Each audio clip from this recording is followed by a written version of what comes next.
자, 오늘은 6기 42장을 마무리하는 시간을 가질 것입니다. 우선 지난 시간에 이제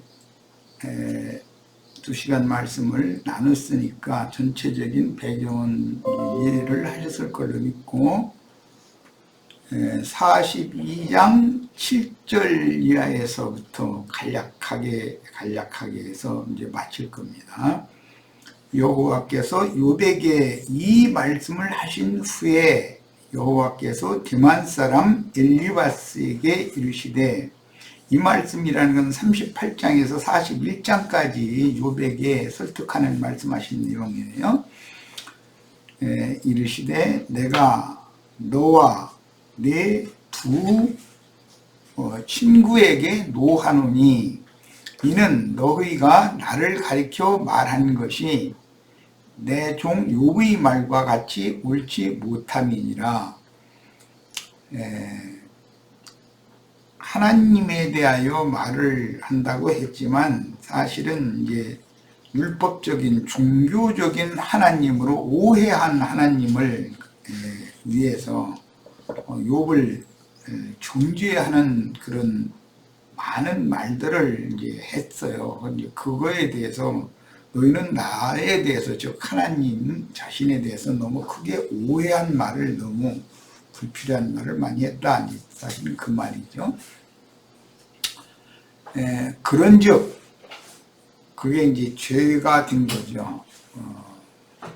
하나님에 대하여 오해한 하나님을 다른 사람들에게 강요하고, 다른 사람을 강요하는 것은 이제 상대방을 정죄하는 말을 하는 거죠.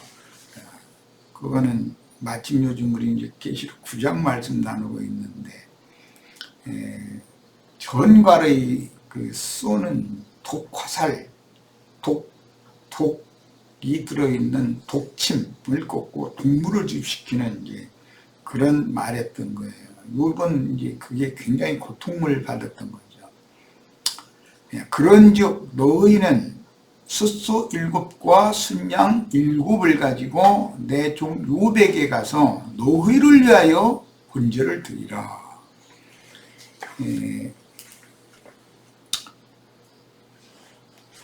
욥의 그 친구들이 제사장들인데 다른 사람을 위하여 중보할 수 있는 영적 참 제사장 직분을 행할 자격은 없지만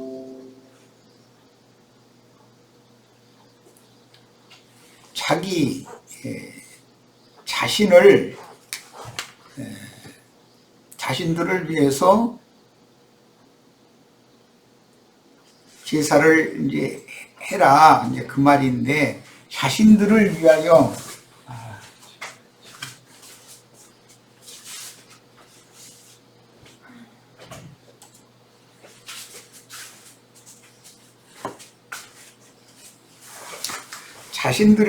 제사를 한다는 것은 욥에게 전갈이 독침을 꽂고 독소를 이렇게 내뿜어서 동물을 주입시킨 그런 모든 말들에 대해서 진정하게 사과를 해라, 그 말이에요. 너희 자신들을 위한 제사를 해라 라고 그랬어요. 이것은 남을 위한 중보자의 자격이 없다고 판단하신 것이죠. 너희가 지금 제사장으로서의 자격이 있다고 생각하지만 나는 너희를 영적 제사장 직분, 남을 살리는 그런 제사장 직분을 하는 자격이 있다고 보지 않는다, 그 말이에요.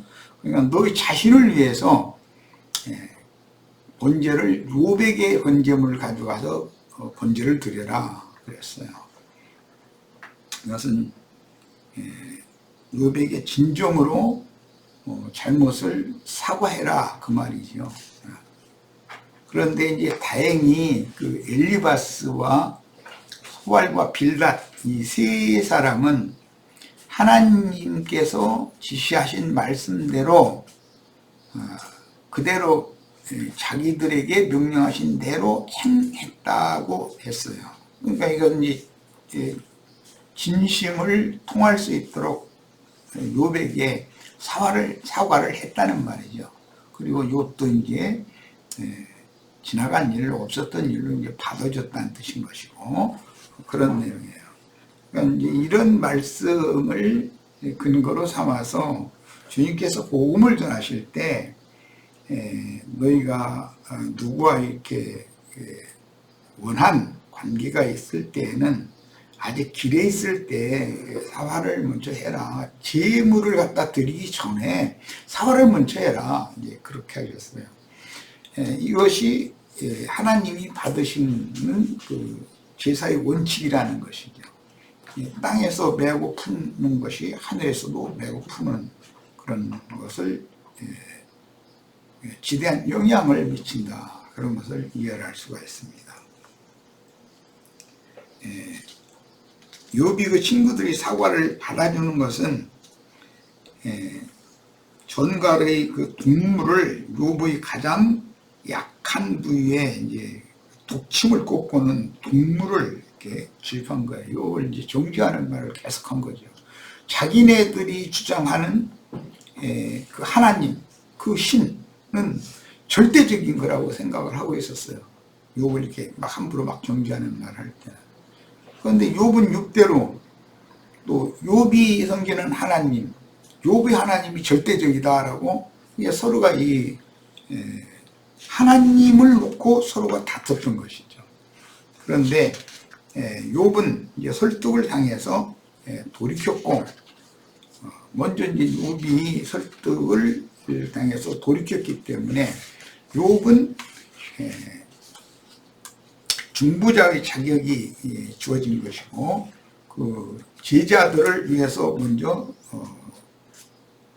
제자들 친구들을 위해서 먼저 중보를 이제 하도록 사명을 위임하셨고, 그 친구들은 자신들이 욥을 함부로 이렇게 선악을 알게 하는 나무 실과를 따먹은 사람의 그 동물에 의해서 자기네들이 완전히 이제 자신들이 섬기는 신, 자신들이 알고 있는 신을 절대화했던 것인데, 그것은 자기네들의 주장이 절대적이다라고 이제 생각했기 때문에 그런 건데, 그걸 친구들이 깨달았다는 거예요.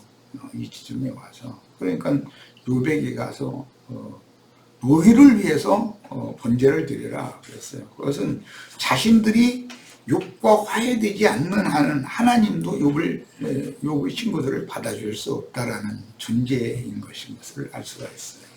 이건 하나님 앞에서 용서를 받아서 구원을 얻는 구원의 도에 대한 아주 기본적인 진리 지식입니다.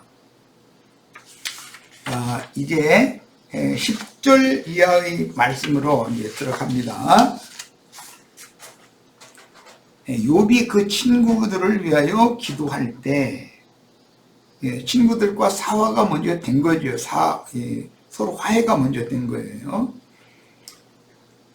그래서 욥이 친구들이 이렇게 지금까지 하나님을 오해해 가지고 자기네들이 신봉하고 있는 그 신을 이렇게 옹호하고 위해드리기 위해서 사실 그런 건데, 그 방법이 잘못했었던 것이죠. 욥을 막 이렇게 치고 욥에게 독서를 이렇게 반복해서 이렇게 내뿜어 가지고 욥을 그냥 그렇지 않아도 위로를 받기를 원하고, 힘든 사람인데 그 사람을 아주 막 너무 이렇게 고통을 강력하게 이제 가하니까 욥이 이제 차라리 난 죽고 싶다 이런 얘기를 계속 하게 만들었죠. 그거에 대해서 욥의 친구들은 자신들을 위해서 먼저 욥에게 제물을 갖다 바치면서 번제를 드렸어야 됐었던 거예요. 이런 문제를 하나님의 그 구원이라고 하는 것, 지난 죄과들의 용서를 받는 조건, 이런 것들이 뭔가 일단 땅에서 자기에게 못할 짓을 한 사람들과의 그 관계가 일단 해결이 돼야 된단 말이죠. 이게 해결이 안 되면 하나님도 용서를 할 수 없다, 이제 그런 뜻이에요. 자, 욥이 그 친구들을 위하여 기도할 때, 이것은 이제 욥이 친구들을 위하여 기도하는 것과 앞에서 욥의 친구들에게 너희 자신들을 위해서 제사를 하라 하셨던 이 말씀은 굉장히 중요한 거예요. 친구들을 위하여 기도하는 것과 자신들을 위하여 번제를 드리는 것은 전혀 다른 개념이에요. 우선 욥의 친구들은 자신들부터 하나님 앞에 사면을 받아야 된다는 뜻이니까, 본인들도 사면받지 못한 사람들이 남을 위해서 제사장으로 선다는 건 말이 안 되는 거죠. 그런데 욥은 사면을 받은 41장 시작에서 하나님 앞에 42장 시작에서 하나님 앞에 회개했고 용서를 받았어요. 그 욥에게 가서 욥의 친구들이 또 제사를 해서, 즉 화해를 해서 욥에게 용서를 받아야 돼요. 욥과 화해가 된 다음에 욥은 욥에게 화해를 청한 자들을 위해서, 친구들을 위해서 기도를 하는 거예요. 이것은 이제 중보자라고 그러죠. 본인을 위한 그 번제도 연락되지 않은 사람, 즉 자기 자신도 하나님 앞에서 죄과들을 사면받은 적이 없는 사람이 남을 함부로 가르치면 안 된다는 걸 여기서 알 수가 있는 거예요. 사람마다 자기가 신봉하는 신이 절대적이라고 생각하거든요. 그런데 그게 크게 오해한 신이면 이게 문제인 것이죠. 유대교 지도자들이 다 그런 식이었잖아요. 자신들의 하나님, 그것은 크게 오해한 하나님이었거든요. 그런데 그 하나님을 위해서 하는 일이라면 사람을 죽여도, 사람을 정죄할 뿐 아니라 죽여도 그건 하나님을 위한 당연한 일이다라고 이렇게 생각을 했었어요. 그런데 이것이 얼마나 무서운 일인가를 알아야 돼요. 여호와께서 욥의 곤경을 돌이키시고 친구들을 위하여 기도할 때 중보자의 자격이 주어졌고 중보의 사명을 행할 때 이게 욥 개인의 모든 지난 날의 고통스러운 많은 문제들이 해결이 되었다. 지금 그 말이에요. 욥의 곤경을 돌이키시고, 이것은 물리적으로 왔던 그런 곤경이죠. 그런데 물리적으로 왔던 곤경뿐 아니고 가장 중요한 것은 동물을 계속 주입한 친구들 때문에 욥이 너무 고통스러웠던 거예요. 그런 곤경에서 욥과 그 친구들이 화해가 됐기 때문에 그걸 소멸시켜 주신 것이죠. 곤경에서 돌이켜 주신 거예요. 그리고 여호와께서 욥에게 이전의 모든 소유보다 갑절이나 주셨다. 여기 이제 소유 문제로 이제 연결이 됐는데, 이것은 하늘과 땅의 모든 권위를 부여해 주시는 것을 이제 의미하는 말로서 영적으로는 장자권을 주셨다. 영적 장자권을 주셨다. 그런 말입니다. 뭐 물질적으로도 부족함이 없게 해주셨을 겁니다. 당연히. 뿐만 아니라, 왜냐하면 그의 중보자의 사명을 행하는데 너무나 이제 그 지금같이 외적인 그런 많은 어려움을 가지고 있는 상태에서는 사명을 행할 수가 없으니까 사명을 행할 수 있도록 당연히 해주셨어요. 그리고 하늘과 땅의 모든 권위를 부여해 준 것이기 때문에 이게 장자권자로서 갑절의 복을 주셨다. 그런 뜻이에요. 장자는 반드시 갑절로 주도록, 기업을 갑절로 주도록 이렇게 돼 있죠. 자, 이에 그의 모든 형제와 자매와 이전에 알던 이들이 다 와서 그의 집에서 그와 함께 음식을 먹고, 이건 이제 욥을 통해서 교회 생활이 시작됐다. 그런 뜻이고, 여호와께서 그에게 내신 모든 재앙에 관하여 지난 날의 물리적인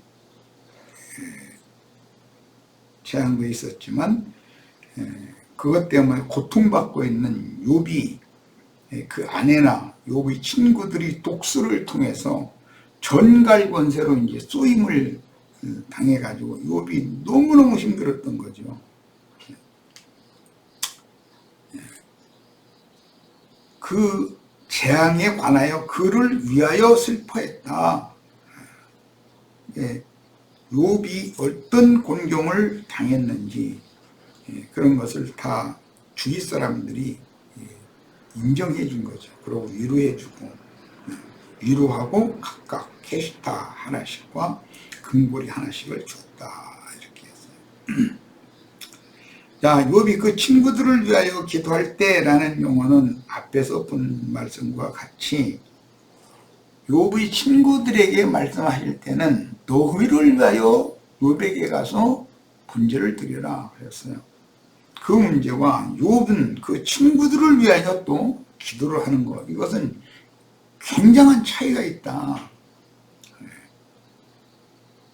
자기 자신이 먼저 자기의 그 오름, 자기의 그 이제 인간적인 오름보다도 자기가 신봉하는 하나님, 그 하나님을 너무 절대화하는 거예요.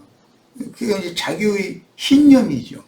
그런데 그것이 무슨 모든 사람들을 공평하게 대하시는 하나님이 주시는 은혜나 되는 것처럼 그렇게 신봉하고 있는 거예요. 자기 오름이 너무 옳은 거예요. 다른 사람 내는 건 무조건 틀린 거죠. 그래서 욥의 친구들은 합세해가지고 욥을 이렇게 한꺼번에 군화로 몰아놓고 막 공박을 한 거잖아요. 그것이 계시록 9장에 나오는 전갈의 권세를 행하는 거단 말이에요. 독침을 막 계속 쏘아대는 것이죠. 욥이 환경적으로 어려움을 당한 것도 어려움이었지만 그 아내나 친구들로 말미암아 독침을 계속 맞을 때, 고나로 물려가지고 독침을 맞을 때 누구 한 사람 그를 불쌍히 여겨주는 사람이 없었기 때문에 욥은 말할 수 없는 곤경을 견딜 수가 없으니까 나중에 욥이 이렇게 많은 말을 하게 된 것도 원인이 거기에 있었던 것이고, 나중에 이제 죽기를 구했죠, 하나님 앞에. 그런데 욥이 죽음이 욥에게서 떠나버린 거예요. 죽어지지도 않는 거죠. 그리고 나서 이제 오늘의 욥이 있도록 이렇게 인도를 하셨어요. 이것이 복음의 제사장을 세우는 하나님의 방법이다. 그런 것을 알 수가 있어요.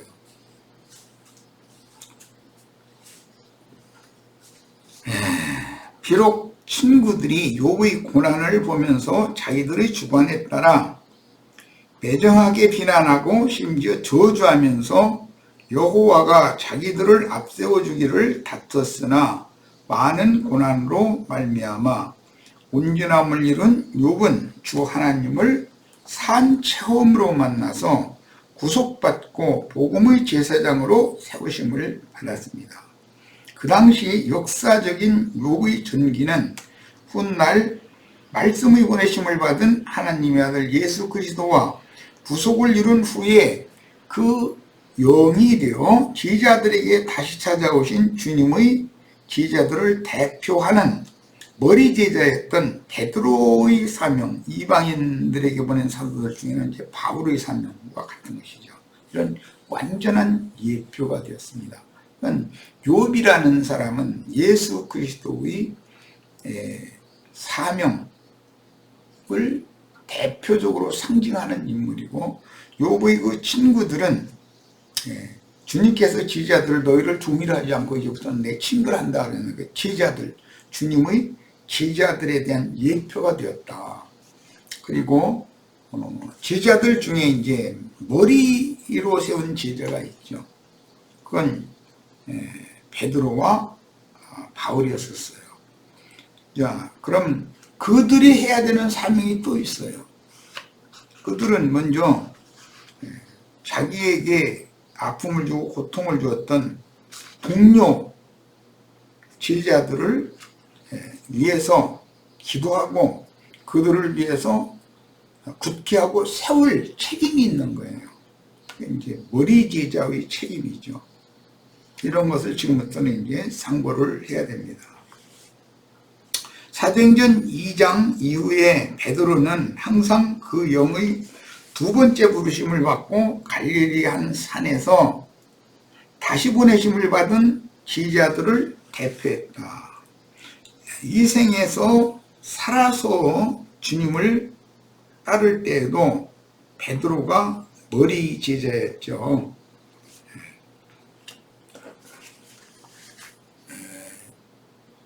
그때 당시 사울이라는 사람은 사단의 우두머리, 머리노릇을 했죠. 사단이 괴수다 그랬는데 머리다 이 말이에요. 그러다가 나중에 이제 바울이 된 다음에는 이방인을 위하여 보냄받은 모든 수많은 지휘자들을 대표하는 또 머리 사도가 되었죠. 이런 것을 지금 여기서 암시한다는 거예요. 누가 주님의 왕국에서 좌우편에 앉을까를 다투던 친구들을 위해서 베드로는 기도해야 되는 책임을 받았어요. 예수님 생전에 따를 때는 베드로를 많은 제자들이 합세해서 공박했고 아프게 했어요. 고통을 줬죠. 근데 베드로는 굉장히 억울한 심정을 가지고 있었다는 것을 알 수가 있어요. 그러나 그 영이 오셔서 지휘자들을 다시 부르셨을 때 베드로를 머리사도로 다시 주님이 명실상부에 딱 세워주신 거죠. 그래서 이제 그 영의 말씀을 받아서 그 영이 말하게 하심을 따라서 예루살렘에 모인 절기를 지키러 모인 사람들에게 전도를 할 때는 베드로와 11사도가 이렇게 복음을 전했다. 항상 베드로가 이제 머리로 명실상부하게 세움을 입는 걸 볼 수가 있고, 베드로가 뭔가를 말하면 모든 제자들은 무조건 순종을 해야 했었어요. 이런 것이 다 하나님 앞에 제자로 세움을 받는 것은 반드시 과정이 있다 하는 것을 알 수가 있습니다. 그래서 인자 예수께서 살아계실 때는 주님의 왕국이 이루어지면 주님의 좌우편에 누가 앉을까 이것 때문에 서로가 다퉜다고 그랬어요. 그러니까 이제 베드로가 너무 그 동료들이 합세해서 본인 한 사람을 놓고 공박을 하니까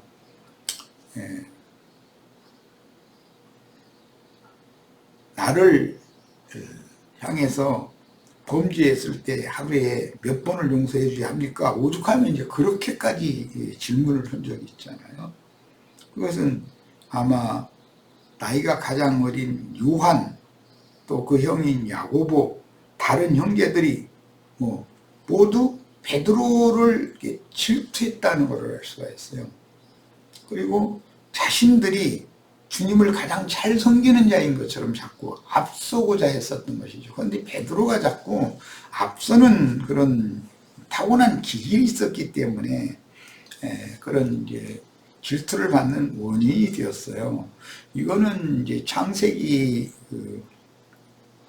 37장에 보면 요셉이 채색 옷을 입고 그 어머니는 돌아가셨고 이제 아버지 손에서 자라는 사람이었고, 그 형제들이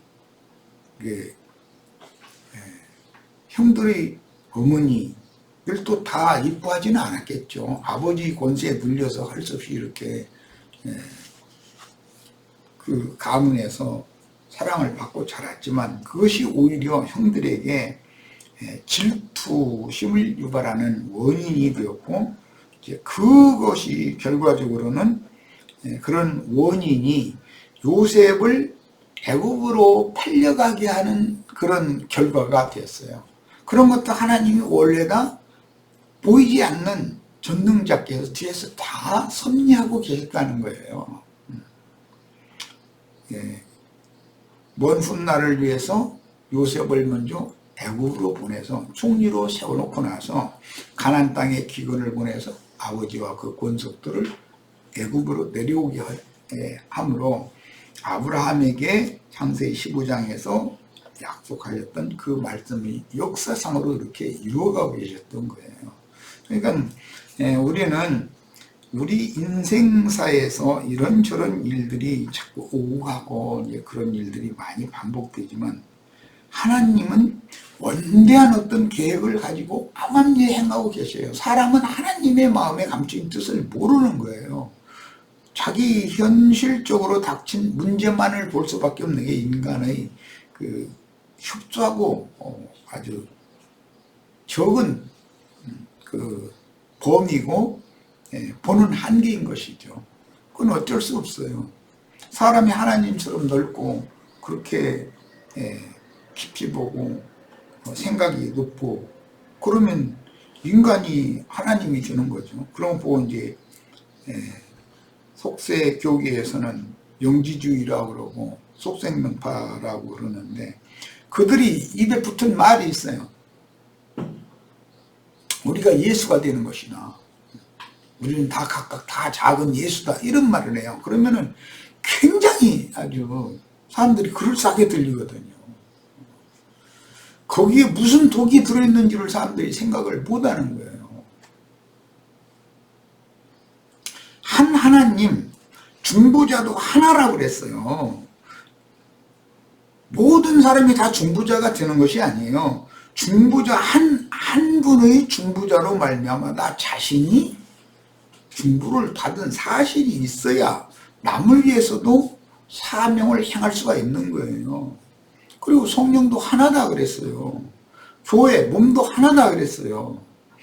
이 원칙을 벗어나면 안 돼요. 한 하나님, 유일하신 하나님을 섬기는 것이 이스라엘의 참 신앙관이란 말이야. 그런데 다 각각 지가 뭐가 돼서 예수 같아?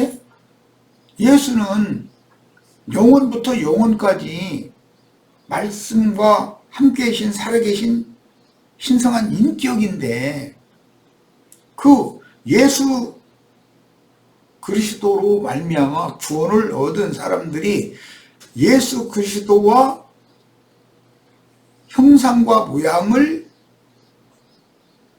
같이 한 영과 한 마음이 되어져서 하나가 되는 은혜를 입어가지고 많은 그리스도인들 중의 하나일 수는 있지만 우리가 예수가 되는 것은 아니에요. 예수님은 조물주인데 조물주는 한 분밖에 없는데 인간이 무슨 재주로 피조물이 조물주가 되겠어요. 그분만이 중보자고 그분만이 구원자인데 인간이 무슨 재주로 구원자가 되고 중보자가 되겠어요. 그건 있을 수 없는 일이잖아요. 그런데 속생명파들은 다 뭘 추구하느냐? 내가 예수가 되는 걸 추구해요. 내가 예수가 될 수 있습니까? 많은 그리스도인들 중의 하나가 되는 거예요. 그래서 모든 그리스도인들이 합해서 그리스도의 몸을 건축할 때 우주의 절대 주권자이신 예수 그리스도 만유 중에 충만한 만물 위에 계신 그리스도가 충만하게 표현되는 거예요. 몸을 통해서 표현되는 거예요. 그리스도의 몸을 통해서. 그리스도의 몸 안에 붙은 나는 한 지체일 뿐인데 내가 예수가 된다. 이거는 너무 황당한 얘기예요. 이게 자칭 나는 그러다라는 그런 사람들의 사상이다 이거예요. 이게 속생명파라고 그래요. 이게 얼마나 위험한 발상이고 그런 생각인지를 꼭 이해를 하시기를 바라요. 이런 얘기는 내가 수두시 많이 하고 있어요. 많은 하나님의 사람들 중에 하나가 되어져서 그리스도의 몸된 교회에 붙은 한 지체예요. 자기는 자기의 은사만 행하면 그뿐이에요. 자기가 그 몸 전체를 이룰 수는 없는 거잖아요. 우리는 그리스도의 몸을 세우는 사람들이지 내 몸을 세우는 사람들이 아니잖아요. 나의 잘난 것을 자꾸 그냥 내세우고자 하는 그런 야심이 가득한 사람들이 어리석은 사람들을 유혹하는 말 중에 우리는 다 예수가 되는 거다 이 말이에요. 얼핏 들으면 너무 신나는 말이죠. 아니 나도 예수 된다면 그런데 나는 이제 가끔 그 얘기하지만 나 자신이 음식을 먹는 것 보고 난 매번 생각해요. 나 혼자도 이렇게 많이 먹어대고 이러고 있는데 이 많은 85 인구라는데 85 인구 다 먹여야 돼요. 짐승들, 미물들, 초식들 다 살려야 돼요. 살게 해야 돼요. 내가 무슨 능력이 있어서 그걸 하겠어요. 욥이 그걸 배운 거잖아요. 38장에서 41장 사이에 욥이 설득당한 건 그거예요. 나는 우주의 조물주고 우주를 나는 전체를 경영하는 공의대로 경영하는 신이고 너는 나의 피조물 중에 하나인데 네가 아는 것이 나에 대해서 아는 것이 있으면 얼마나 많이 아냐. 자꾸 이걸 주님이 한번 또 대답해봐라 이러니까 입 딱 다물게 되잖아요. 그러므로 우리가 예수를 믿어서 우리가 다 각각 예수가 된다 이런 말을 함부로 해대는 소리에 절대 현혹당하시면 안 돼요. 우리 각자는 피조물이고 예수님은 조물주예요. 피조물이 조물주 될 수는 없는 거예요. 조물주는 조물주의 위치와 지위와 신분이 있어요. 피조물은 피조물의 위치와 지위와 신분이 있어요. 자기의 한계를 벗어나면 안 되는 거예요. 절대로. 최종 심판은 뭘로 올 것 같아요? 조물주의 위치에 지위에 신분에 놓고 그분을 경외하는 사람들과 조물주를 멸시하고 지가 뭐가 된 것처럼 그런 자들을 딱 구분하는 얘기잖아요. 그것이 최고 심판인 거예요. 욥의 친구들이 욥을 정죄할 때는 좋았죠. 하나님을 위해서 그렇게 한 거예요. 그들 나름으로는. 자기네들이 오해한 신이 절대자라고 생각했어요. 그 말은 그들 각자가 다 자기가 여호와 하나님 자신이라고 생각했다 그 말이에요. 자기가 뭐 생각하고 판단하고 결정 딱 내리면 그것이 절대 법이라고 생각하는 거예요. 그거에 대해서 그거를 가지고 욥을 그렇게 아프게 했던 거예요. 사실은 하나님을 위해서 하는 말이었어요. 그게 나에 대하여 너희가 한 말이 옳지 않다 그러잖아요.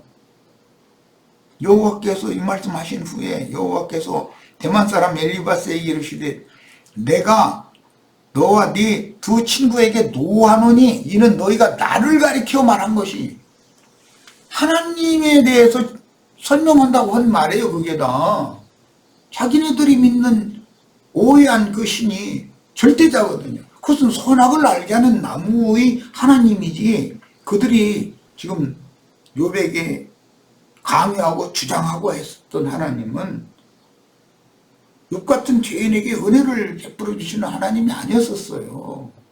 왜 이런 걸 모르냔 말이에요. 이런 사람들이 결과적으로 어디로 나가냐? 나는 그러다로 나가는 거예요. 우리가 다 예수가 된다 이렇게 나가는 거예요. 그 말이 돼요 그게?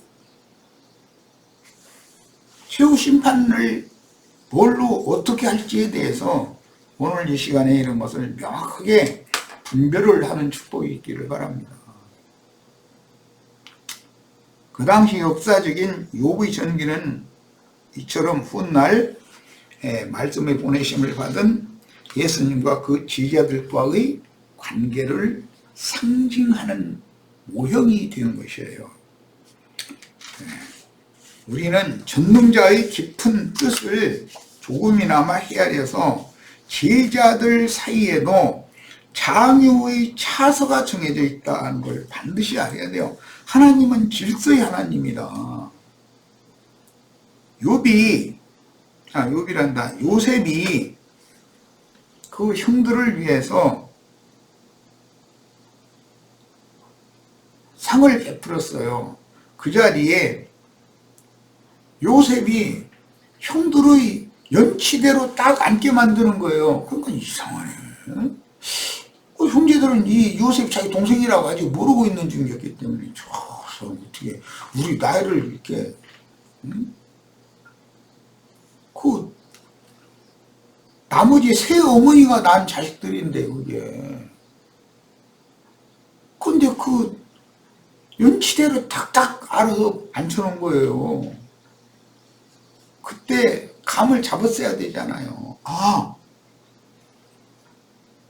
하나님은 장의 차서를 엄격하게 질서를 지키게 하시는 하나님이다. 그걸 알아야 돼요. 그런데 육신적인 연치대로는 르벤이 맨 앞자리에 앉는 건 당연해요. 그렇지만 하나님이 보실 때는 르벤을 장자로 인정하지 않고 요셉을 지금 영적 장자로 보고 있다 이런 말을 하는 거거든요. 이것이 성경이에요. 그럼 요셉이 어떻게 영적 장자권을 갖냐? 두 배의 욥이 갑절의 복을 받냐? 이거는 오늘 우리가 나누는 말씀을 이해하는 거예요. 그걸 확실하게 깨닫는 거예요. 욥과 욥의 친구들의 관계를 잘 이 시간에 인식을 새롭게 하는 축복이 있기를 바라요.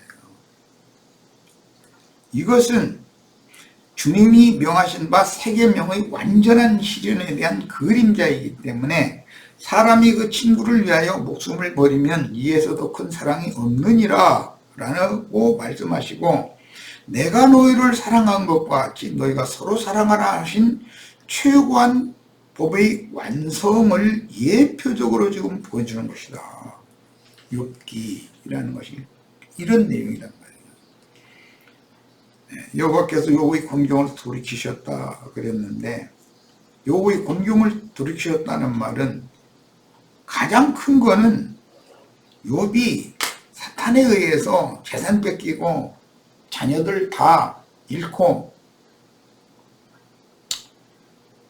종들에게도 멸시당하고 아내는 와서 하고 싶은 말 그냥 멋대로 그냥 시우에 대고 막 갈겨대고 앉았고 거기다 대고 친구들까지 와가지고 이렇게 정죄하는 말로 막 계속해서 독침을 쏟아대고 재산이나 물리적인 어떤 것들 때문에 고통받는 것은 누구나 다 그런 고통은 받는 사람 없어요. 종류가 다르고 경우가 다를 수는 있지만 경중의 차이는 있을 수가 있겠죠. 그러나 욥이 더 고통스러웠던 죽기를 구했었던 것은 그 아내와 그 친구들이 독설 때문에 그런 거예요. 막 못 견디는 거예요. 계속해서 정죄만 하니까. 그러면 정죄하는 그들의 입장에서 보면 자기네들은 너무 정당한 얘기를 지금 한다고 생각하는 것이지 내가 이렇게 그냥 말을 함부로 해서 이렇게 하면 안 되지 이런다면 그렇게 말 함부로 안 치고 절대로 그러겠어요? 그 말은 하나님을 위하는 것처럼 말을 했지만 자신들이 신이 되었다 이 말이거든요. 자신들이 예수다 이거예요. 각자 이것이 얼마나 큰 죄악인지를 알아야 된다는 거예요.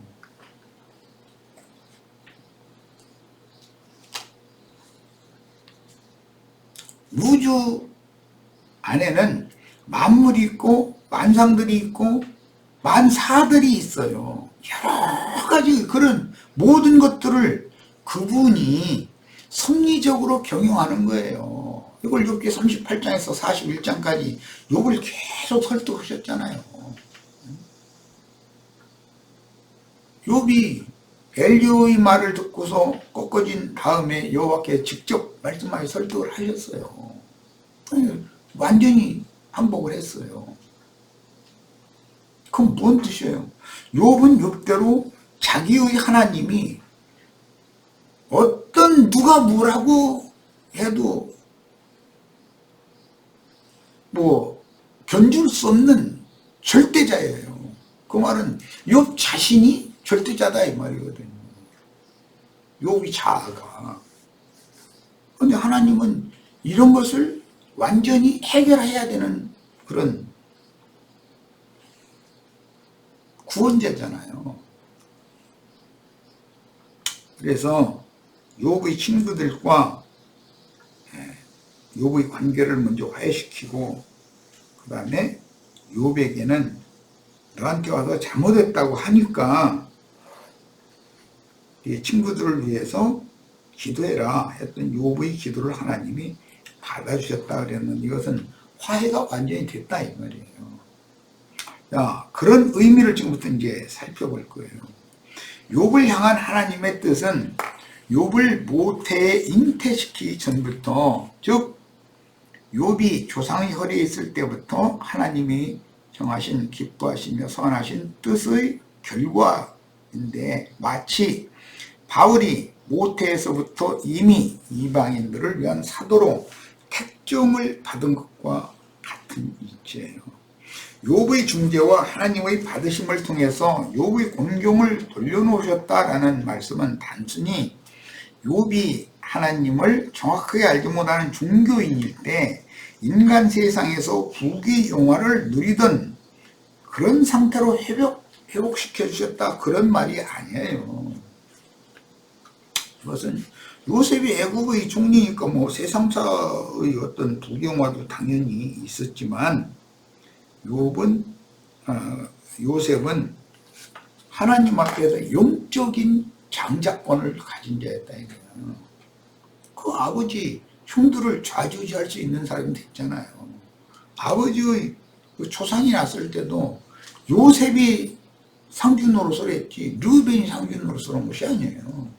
이런 이야기는 굉장히 중요해요. 셈족에게서는 아버지, 어머니를 곡할 때 누가 상주 노릇을 하느냐라는 건 너무너무 중요하게 여겨요. 그것은 후계자가 누가 되느냐의 문제이기 때문에 그런 거예요. 이런 것을 욥기 42장에서는 이것은 설명하고자 하는 거예요.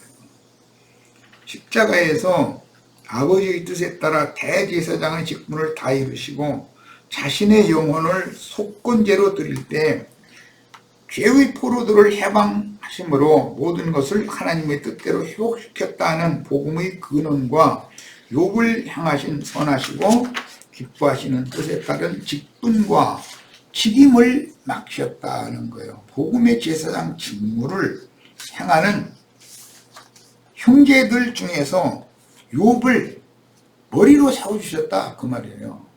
이게 얼마나 중요한 말인지를 알아야 돼요.